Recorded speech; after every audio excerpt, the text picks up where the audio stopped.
Ni apa ni? Ambil mood. Anak buje tak jenis. Mapa kata jenis. Anak buje tak jenis. Mapa kata jenis. Lembu jantai tengok jalan. Mulut kunyit-kunyit. Jatuh jelek dia jelek. Bakat ngelak kuki-kuki. Kejop kita berai ni setu. Gok nampak kita kini. Tak jenis. Lama-lama hari juga. Ada lagi. Mak ngapa lama-lama hari juga. Mak ngapa kok bidan tengok-tengok tahu rumah ni tak layak. Nak tanya Salme membuat gapo dia. Gerak-gerak supaya komen aku tengok aku naik gila. Ada satu biji ipis duduk atas dada. Orang buje dia punya, cara pula tak ada. Sudah.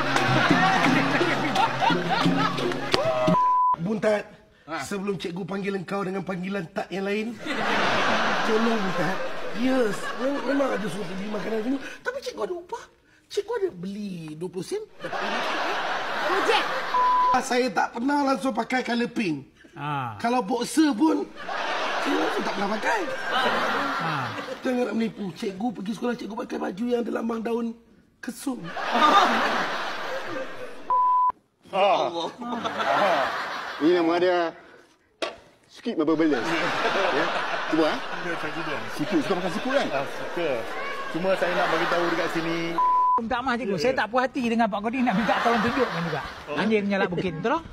Kalau tidak saya tak boleh duduk ni. Saya tak pernah umur duduk kedai Pak Kodim makan lollipop, hari ni lollipop. Tolong tunjuk. Hang jadi bukit. Hang jadi bukit, hang depan sikit. Hang duduk depan sikit. Ya. Depan sikit. Hang nak kenal aku kan? Hang depan. Dia macam ni. Tu anjing punya bukit. Dia bukan ni. Itu lain. Itu belangku punya bukit.